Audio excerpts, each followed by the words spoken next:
Welcome, friends, to the First Unitarian Universalist Congregation of Ann Arbor. Wherever you are right now, thank you for taking time to intentionally be in community with us. You are contributing to a community that has been working for peace, justice, and truth for over 150 years. Whether you have been attending worship with us for decades, or weeks, or maybe just minutes, all of who you are is welcome here. Join us after the service to meet and check in with others at UUAA.org/social hour. If you're new to us or new to Unitarian Universalism, if you're wondering if this might be a community you can call your spiritual home, we've reserved a room for you. You'll find a representative of this congregation there who can answer your questions about this congregation and about this faith tradition. Just let the host of our rooms know when you sign in. UUAA.org/social hour. Our worship opened with a video montage of people connected to this congregation who are essential workers during this time of pandemic. Never take this for granted, that their work is keeping our interdependent web of all existence from completely unraveling. May we each find the resolve to add our own stitches to the web, to slow the unravel, to move us toward healing. It is my hope we uncover the wisdom within to understand what it means to be essential. Again, a very warm welcome to each and all as we explore different representations of community this morning. It matters that you are here.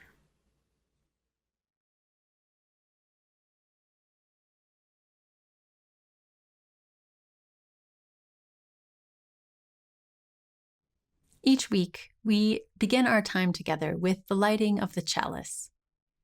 The flaming chalice is a reminder of our connections to Unitarian Universalists around the world.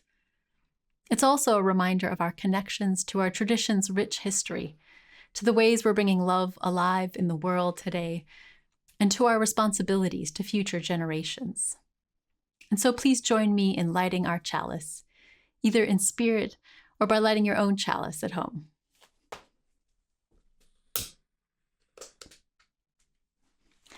And together let us say our chalice lighting words.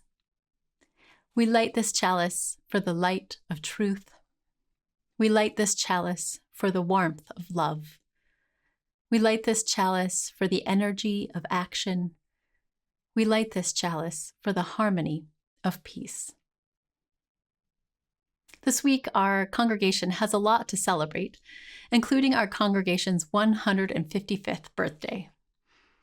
155 years sounds like a lot, of course, but it's even more amazing to stop and really think about the fact that our community was formed just a month after the Civil War ended, as our country was rebuilding from so much devastation. Since then, it's survived through multiple world wars and now multiple global pandemics.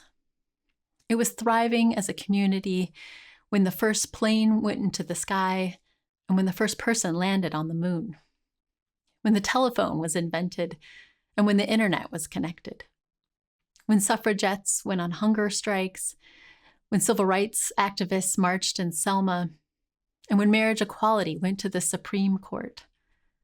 Through it all, our community has held together, all while offering each other a place where we can have encouragement and support, where we can grow spiritually, and where we can work together for justice in the wider world.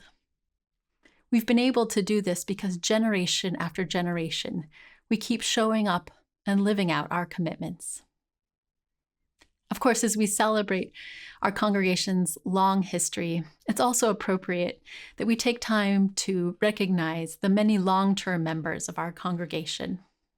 Of course, we wish we could be in person to recognize all of you. But for those of you who have been part of our congregation for 10 years or more, know that we are offering our deepest gratitude. Thank you for putting down spiritual roots here, and helping us all tap into something deep, sustaining, and meaningful. In recognition of those who have been part of our congregation as members for 40 years or more, we want to list you by name. And if for some reason we have left anyone off, please know that we apologize. Our databases are not always perfect, and of course, our access to information right now is not perfect, but we honor and have deep gratitude for each and every one of you.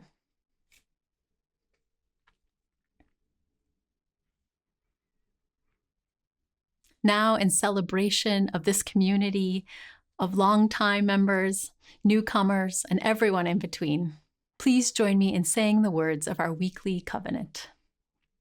The spirit of this church is love, and service is its law.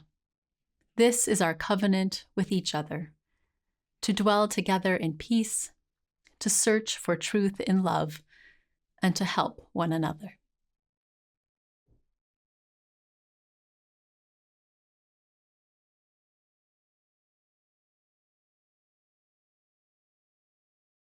Today, we are celebrating Flower Communion. I'd like to tell you a story about how it began. The story is illustrated by Deborah Jean Golden. About 100 years ago, in Prague, Czechoslovakia, Unitarian minister Norbert Čapek was trying to think of a way to strengthen the connections between the people in his church. You see, some people in his church believed in God, and others didn't. So he wanted to build a more inclusive community. He was searching for a ritual that would work and would be meaningful no matter what someone's religious background was. Čapek was inspired by the natural beauty all around him, and he decided to do a ritual that involved flowers. He asked each person to bring a flower to church to share. And at the end of the service, each person took a different flower home. Čapek thought the colors and the variety of different shapes and sizes of the flowers reflected the diversity of all human beings. And when the flowers were all gathered into one big bouquet, it represented how all the people could be united in community. Now, Dr. Čapek's wife was also an ordained Unitarian minister, the Reverend Maya Čapek. She was traveling in the United States in 1940, and she introduced the flower ceremony to a Unitarian church in Cambridge, Massachusetts. And ever since that time, many Unitarian Universalist congregations hold some kind of flower communion at the end of the church year, just like we're doing now, and just like Norbert Čapek did in 1923 in Prague. The end.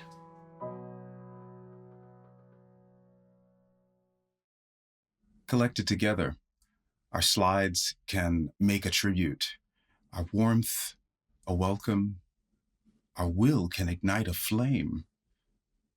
Our promises can make a covenant. Our memories can make a story. We are here in Ann Arbor, in this nation, in this moment, to help the world sprout all the love in its nature. We are living the present as a gift to the generations we ancestor, with faith in the power of collective action to disintegrate injustice and realize every possibility of peace. We are learning until liberty is not only a privilege, and working until freedom is only free. And you can help. Join us. Give what you can. We are unleashing possibility from its pipe dream. And we only have a chance if you say so. Collected together, our time is making 155 years. And our dollars are making a difference.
As I get out of the car, I make sure I've properly donned my cloth mask, handmade by someone I don't know.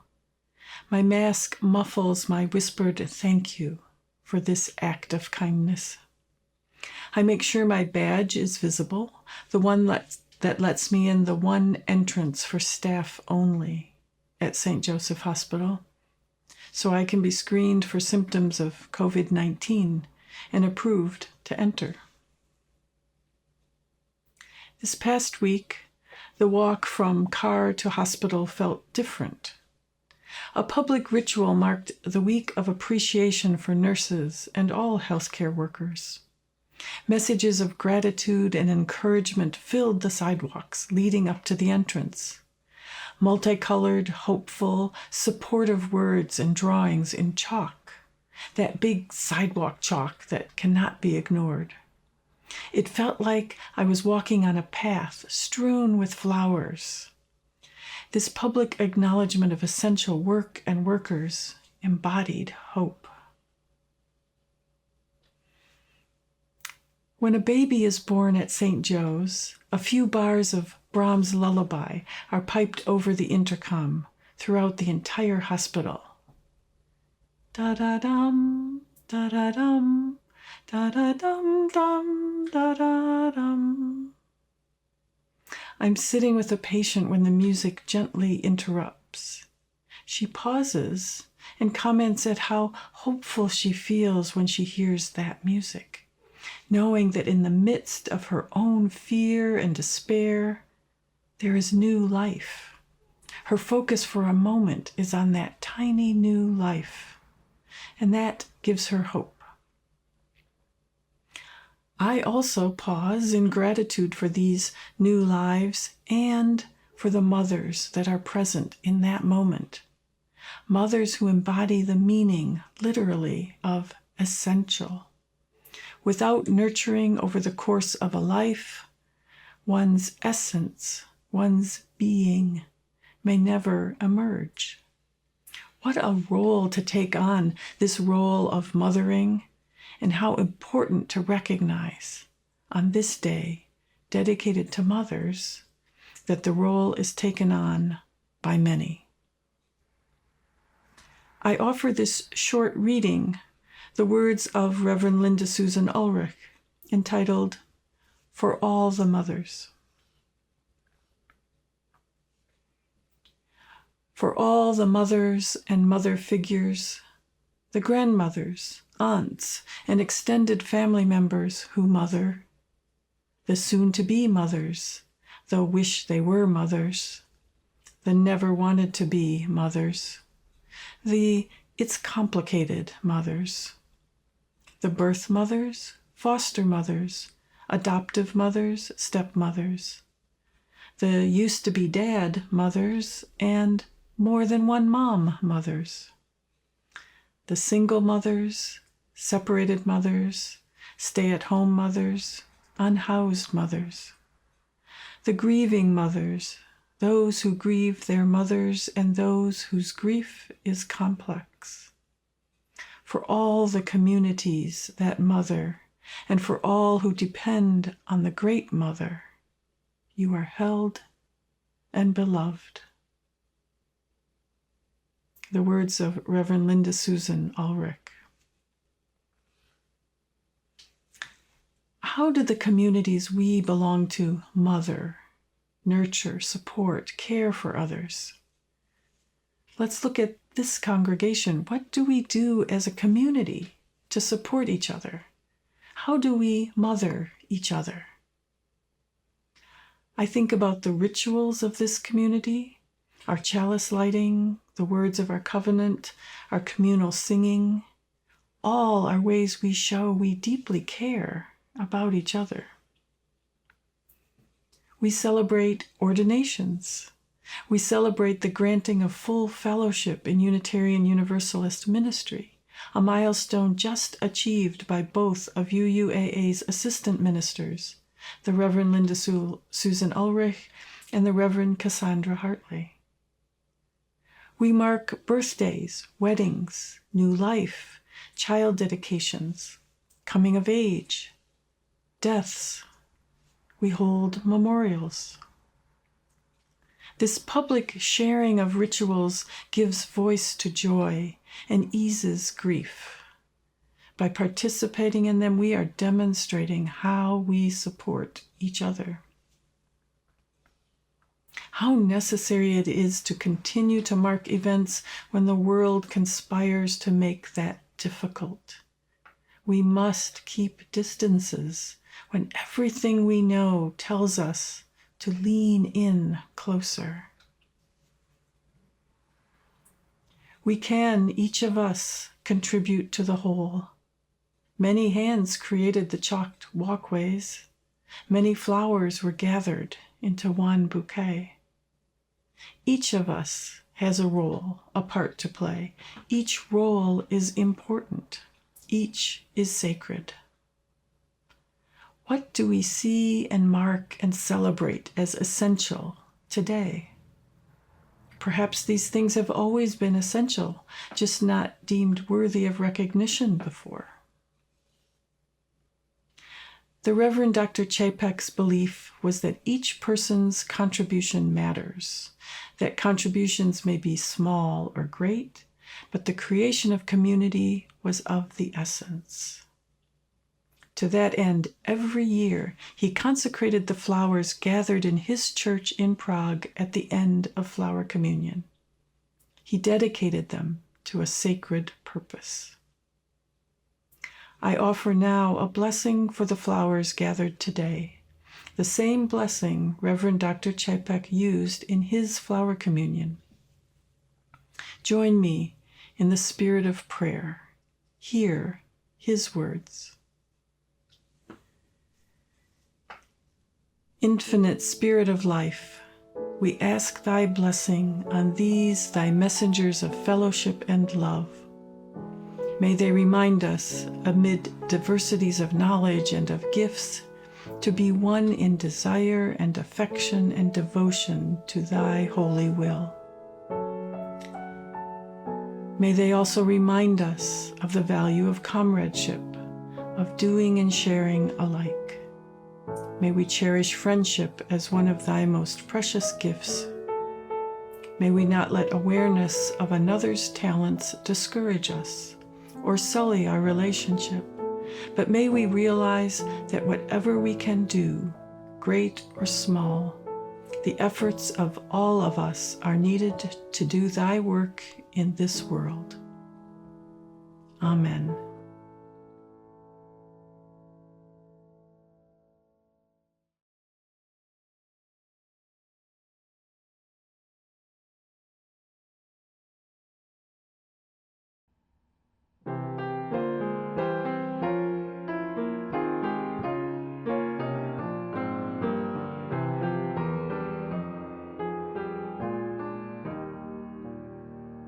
We are not our own, earth forms us, human leaves on nature's growing vine, fruit of many generations, seeds of life divine. We are not alone, earth names us, past and present, peoples near and far, family and friends and strangers, show us who we are. Therefore let us make thanksgiving, and with justice willing and aware, give to earth and all things living liturgies of care. Let us lay our house of welcome, living stone upholding living stone, gladly showing all our neighbors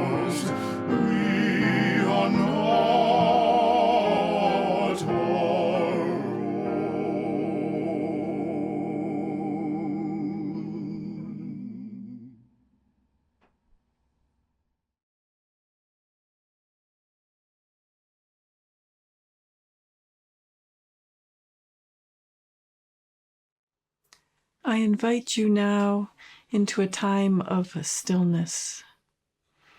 If you would settle your body into a space that is comfortable for you, whether that's sitting or standing or even moving around. And with the sound of the anthem resonating, with images in mind of essential workers, of all of the mothers, of those who have been members of the congregation for over half a century. Breathe in and breathe out. Images of the collected flowers, each one unique. Images of each other as human leaves on nature's growing vine. Hold these images, or no image. Hold some space now for quiet, stillness, reflection during this time of silence.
Returning from the silence,